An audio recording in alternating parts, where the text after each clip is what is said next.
Even professionals make mistakes, and when they do, everybody is left wondering, how could that happen? Because some mistakes are bigger than others. Some mistakes claim lives and leave nothing but pain in their wake. This is the story of Rosa King, an experienced zookeeper who worked with big cats and always made sure to respect safety procedures. One day, though, King seemingly forgot an important detail. The omission cost King her life. She was mauled to death by a Malayan tiger. With no witness to see what happened, what followed was a search for the truth and peace.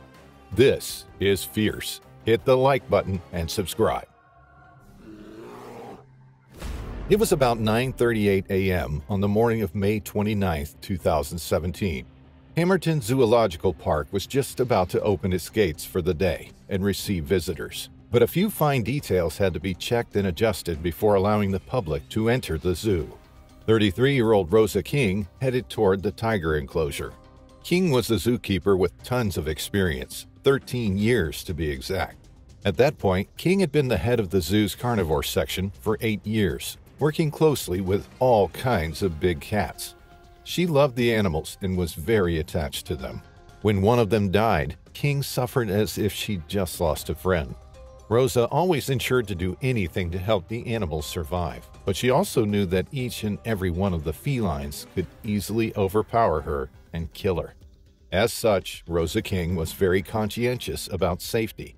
Not only was she aware of all the safety procedures, but the woman would often instruct others in safety regarding the tiger enclosures.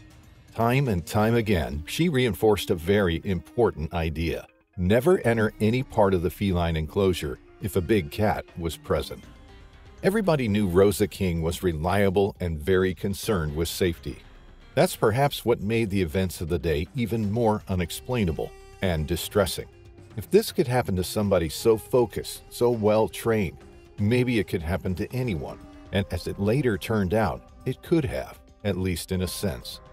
Rosa King worked hard. Her summertime's working hours were 45 hours per week, with a 6-day working week. But King's schedule had been busier than usual that May. By May 29th, the day of the gruesome events, she'd worked 9.5 hours overtime. Even more, King had volunteered to hand-rear a serval kitten belonging to the zoo, which had been abandoned by its mother. It was exactly like King to sacrifice her own free time in order to nourish an animal back to health, or ensure its safety. The woman had expressed an interest in working with animals since she was only 2 years old, and she had worked hard to see her dream come true. Now she was the head of the zoo's carnivore section, and she was as devoted to her passion as ever. That's why Rosa King spent almost the entirety of May 2017 waking up multiple times at night and feeding the serval kitten. Although for the most part she was her cheerful self, King's co-workers could see the woman was more tired than usual. Still, she had a job to do, and at about 9:38 a.m. on May 29, 2017, the job was simple. She had to enter the tiger enclosure and clean the windows.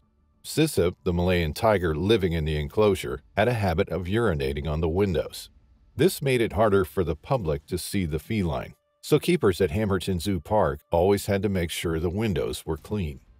The tiger enclosure had a safety system put in place. In order to get inside the enclosure, the keepers had to follow it and make sure every piece of the puzzle fit. In other words, the keepers were also personally responsible for their own safety.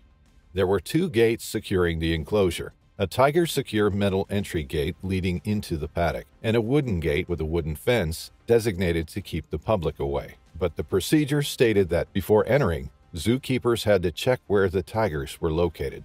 Then they had to isolate the tigers in one of the areas away from the paddock, using guillotine-type vertical tiger slides. After the slides fell into place, the zookeepers had to check if the slides were in place before finally entering the paddock.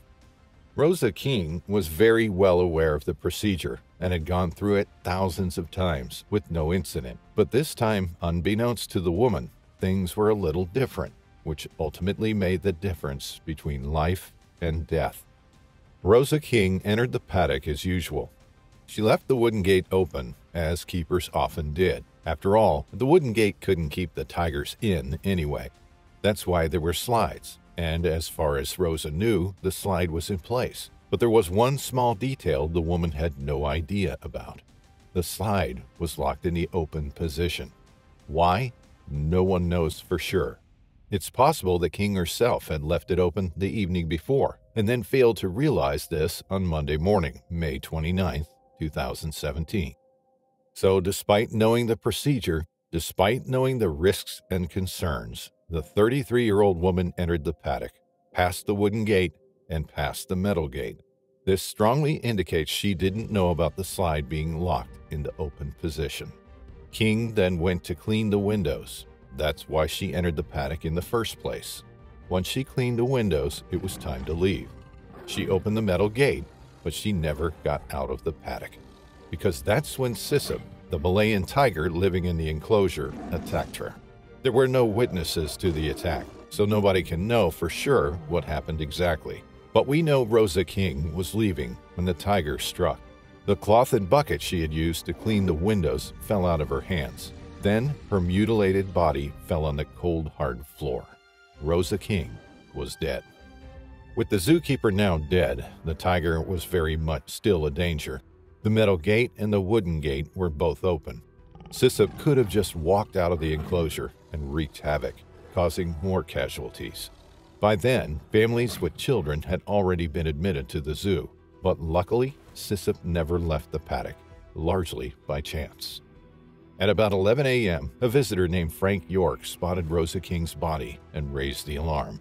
Members of the staff acted quickly. They closed the gates and they lured Sissip away and into a safe area by throwing raw meat over the fence.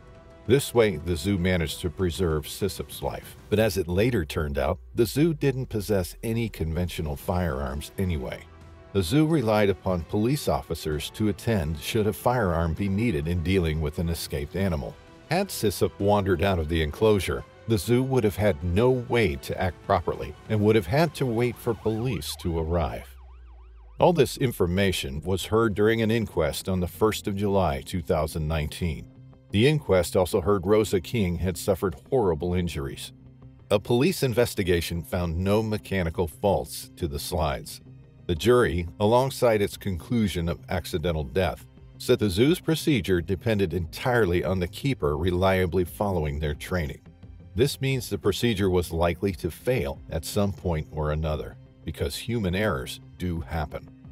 Andrea King, Rosa King's mother, asked for people to remember her daughter for the person that she was and not for what happened. Remember her for all she did for the animals in her care, the support she gave to conservation and animal welfare charities, the love she had of all creatures, and the love and support she gave to family and friends, the woman said.